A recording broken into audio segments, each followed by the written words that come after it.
My fellow Belizeans, very soon 2020 will end and we will welcome the advent of 2021.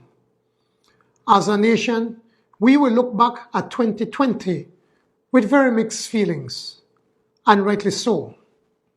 It was a year of unprecedented floods associated with hurricanes Nana, Eta, and Iota, which caused more than $100 million in damage to the Belizean economy.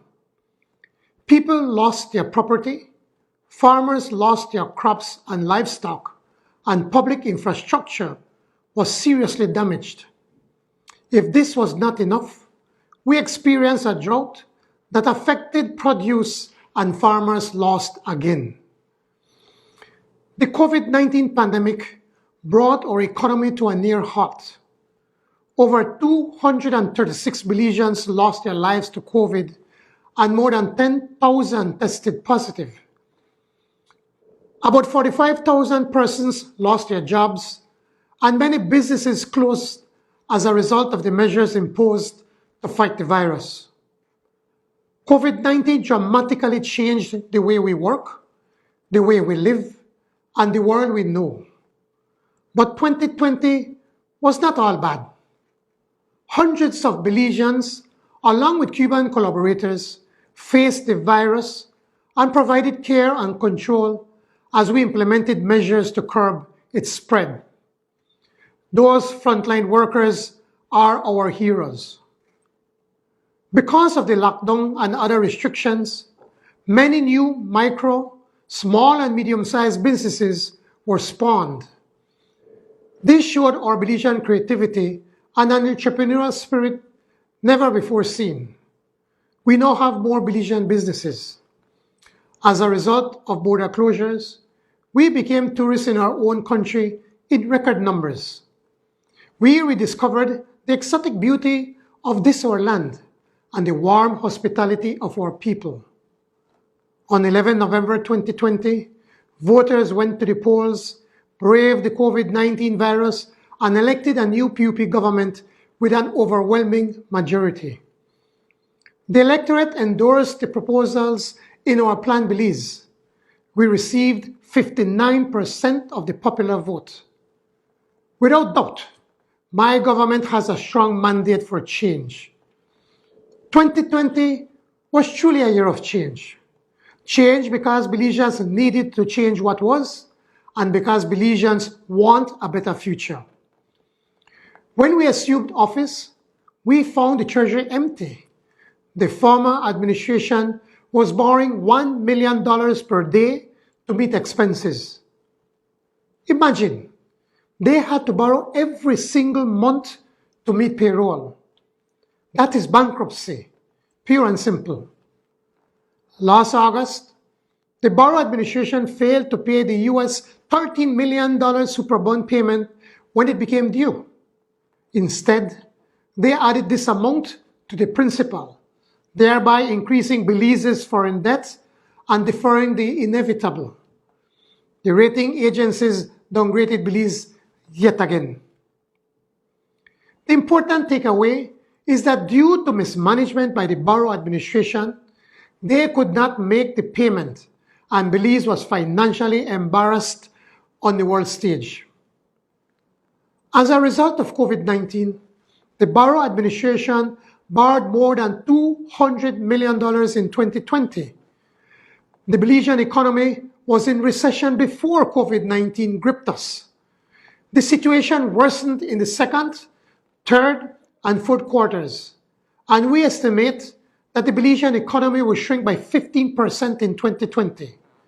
The overall fiscal deficit is now in excess of $500 million, or 12% of GDP, and our debt to GDP will increase to 133%. The acceptable standard is 60%. While economists who analyze and keep track of these statistics will be alarmed by these figures, they tell a simple tale to all. Belize broke. We believe that Belizeans should know why things are so bad. We all deserve to know how we reached this deplorable state. Because of UDP mismanagement and corruption, we will all be asked to make major sacrifices in 2021 as we seek to right the ship of state. In good conscience, before we ask Belizeans to do so, those who brought us to this point must be held to account. In the days and weeks ahead, my government will be revealing to the Belizean people the extent of the stealing, criminality, and corruption that was perpetrated by the Barrow administration. Valuable lands are now in the hands of UDP cronies, given away for a pittance. Contracts valued hundreds of millions of dollars were awarded to favorite contractors who failed to pay millions in taxes and fees. State enterprises bought properties at gross overvalues, leaving institutions saddled with millions in debt for no legitimate purpose. Cronies signed contracts in the run-up to the elections and are now demanding massive payouts to be released from contracts. Public officers were required to use government equipment and fuel to build roads on private property and to clear massive ranches. The theft and corruption were widespread and unprecedented. This cannot, should not, and will not be allowed to be forgotten. There will be investigations and, where warranted, criminal charges laid. Where appropriate, civil action for recovery will be brought before the courts. There will be no sacred cows. It is against this miserable reality that we must turn to face 2021. The new year presents us with near insurmountable obstacles. The challenges ahead are difficult. The choices we face are tough.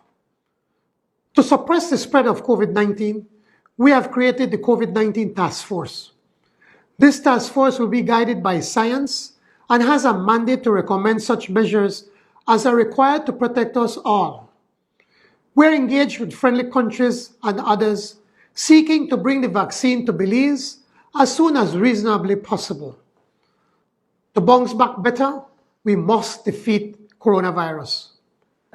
I have appointed the Economic Recovery Advisory Team, which is comprised of a cross-section of the community, to make recommendations to government on restoring economic growth, job creation, and attracting investment. This is in keeping with our Plan Belize commitment to govern in a consultative manner. We have been carefully reviewing the government's financial position. It is fragile and unsustainable. It is clear that to return Belize to a path of sustainability, major changes will be required in 2021. We are preparing a plan which we will shortly share with stakeholders. We intend to consult widely with a view to agreeing on a set of measures required to turn things around. We will bounce back better. Next week, we will present a supplementary budget in the House of Representatives and present revised estimates of revenue and expenditure for the last quarter of this very unusual year. We will not propose any new revenue measures. We will also present bills to the House which initiate our reform agenda. These bills will be tabled and referred to committees to give interested persons an opportunity to consult and offer comments on our proposals. In an effort to stimulate more economic activity and ensure that employees have more disposable income and employers more finances to operate, we consulted with the actuary of the Social Security Board, who has advised that we can defer the dual increase of the ceiling and contribution rate scheduled to begin in January 2021. He went further stating, and I quote, that the dual increase would have a detrimental impact on employment, end of quote. He also stated that an updated actuarial report sent to the Social Security Board several weeks ago states that the impact of COVID-19 on the actuarial situation of the SSB has been less than anticipated. Therefore, as the Prime Minister and Minister responsible for Social Security, along with Cabinet, we decided to postpone the increase in the payments that was due in 2021. Pope John Paul II said, "The future starts today, not tomorrow." This is true. The challenges of the future call us to act today. When tested, Belizeans respond. As a people, we have always faced our challenges secure in the knowledge that we will succeed. It is the indomitable Belizean resolve that girds us, the spirit of our ancestors that energizes us, and our hope and vision for a better life that inspires us to overcome. We know not what the year before us brings. That is the order of nature. But our undying faith in our Creator gives us confidence. The Bible teaches that faith is the assurance of things hoped for, the conviction of things not seen. Let us bring in 2021 safely. Let us adhere to the protocols and try to minimize the spread of COVID-19. And to Belizeans everywhere, I offer health, happiness, and God's blessings for 2021. Happy New Year. Feliz Año Nuevo.